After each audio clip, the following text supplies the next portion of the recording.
K N Rajanna kick out ಕುರಿತು master exclusive news ಅನ್ನ ಹೇಳ್ತಾ ಇದ್ದೀವಿ. ಕಳ್ಳೋಟು ಕುರಿತು ಕೆಎನ್ ರಾಜಣ್ಣ ಹೇಳಿರುವಂತಹ ಹೇಳಿಕೆಯನ್ನ ನೆಪ ಮಾತ್ರಕ್ಕೆ ತೆಗೆದುಕೊಳ್ಳಲಾಗಿದೆ ವೀಕ್ಷಕರೇ.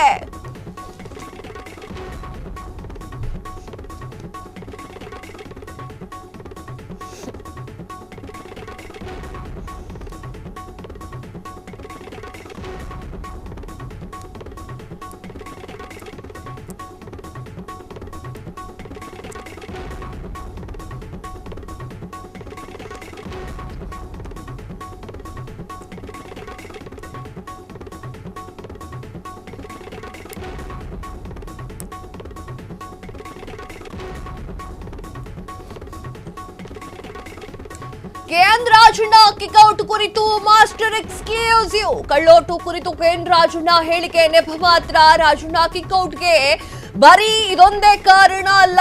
5 ವರ್ಷ ನಾನೇ ಸಿಎಂ ಎಂದಿದ್ದಂತಹ ಸಿದ್ದು ಹಣೆಯಲು ಅವರನ್ನ ಹಣಿಸಲು ಇರುವಂತಹ ತಂತ್ರ ಇದು. ಈ ತಂತ್ರದ ಭಾಗವಾಗಿಯೇ ಸಿಎಂ ಬಲಗೈ ಮೇಲೆ ಪಾಶುಪತಾಸ್ತ್ರವನ್ನ ಪ್ರಯೋಗ ಮಾಡಲಾಗಿದೆ. ಈ ದಿನ ಬಂದ ಕರೆಯನ್ನ ನೋಡಿದ್ರೆ, ಆ ದಿನ ಬಂದಂತಹ ಕರೆಯನ್ನ ನೋಡಿ ಖುದ್ದು ಶಾಕ್ ಆಗಿರುವಂತಹ ಸಿದ್ದರಾಮಯ್ಯ ಯಾರಿಂದ ಬಂದಿತ್ತು ಆ ಒಂದು ಫೋನ್ ಕಾಲ್ ಅಂತ ಹೇಳಿದ್ದೇನು ಅನ್ನೋದ್ರ ಬಗ್ಗೆ ಫ್ರೀಡಂ ಟಿವಿಯಲ್ಲಿ ಈ ವಿಚಾರವಾಗಿ ಹೇಳ್ತೀವಿ. ಇದು political big exclusive news. Yes ವೀಕ್ಷಕರೇ, ಎಸ್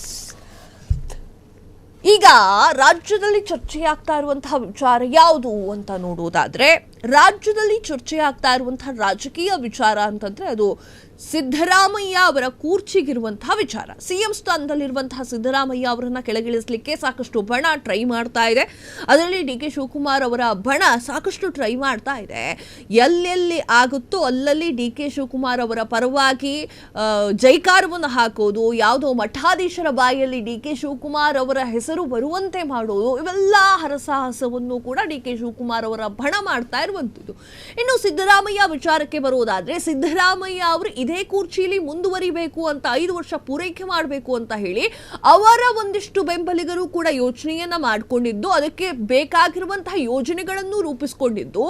ಈಗ ಸಿದ್ದರಾಮಯ್ಯ ಅವರು ಸಮಾವೇಶವನ್ನ ಮಾಡಲಿ, ಏನೇ ಆಗಲಿ, ಕಾಂಗ್ರೆಸ್ ಪಕ್ಷದಿಂದ ಸಮಾವೇಶಗಳಾಗ್ಲಿ ಅಥವಾ ಅವರ ವೈಯಕ್ತಿಕ ಸಮಾವೇಶವಾಗಲಿ, ಎಲ್ಲ ಕಡೆಯಲ್ಲೂ ಕೂಡ ಸಿದ್ದರಾಮಯ್ಯ ಅವರ ವಿಚಾರವಾಗಿ ವಿಷ್ಣು ಸಹಸ್ರನಾಮ ಹೇಳದಂಗೆ ಸಿದ್ದರಾಮಯ್ಯ ಅವರು ಮಾಡಿರುವಂತಹ ಕೆಲಸಗಳ ಬಗ್ಗೆ ಚಾಚೂ ತಪ್ಪದೆ ಪಾಠ ಹೇಳದಂಗೆ ಹೇಳ್ತಾ ಇದ್ದಾರೆ. ಯಾರು? ಸಿದ್ದರಾಮಯ್ಯ ಬಣದಲ್ಲಿ ಗುರುತಿಸಿಕೊಂಡ ಸಾಕಷ್ಟು ಜನ.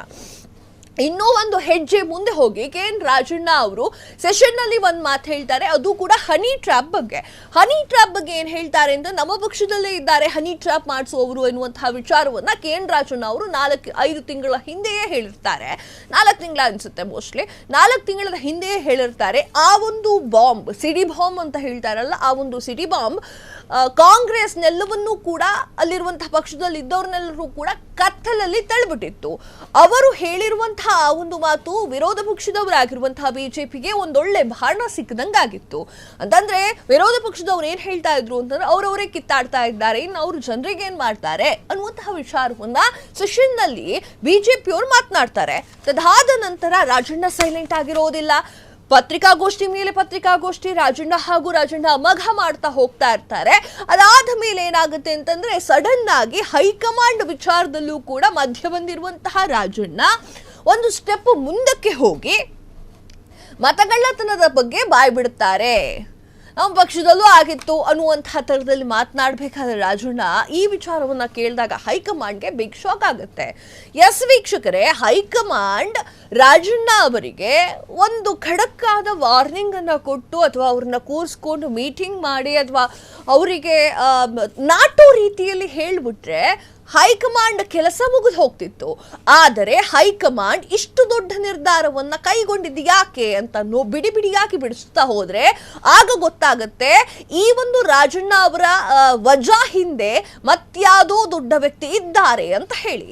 ಕ್ಷಣ ಕ್ಷಣದ ಸುದ್ದಿಗಳಿಗಾಗಿ ಫ್ರೀಡಂ ಟಿವಿ ಸಬ್ಸ್ಕ್ರೈಬ್ ಮಾಡಿ, ಲೈಕ್ ಮಾಡಿ ಹಾಗೂ ಫಾಲೋ ಮಾಡಿ. ಹೊಸ ಸುದ್ದಿಗಳ ನೋಟಿಫಿಕೇಶನ್ಗಾಗಿ ಬೆಲ್ ಐಕಾನ್ ಮೇಲೆ ಕ್ಲಿಕ್ ಮಾಡಿ.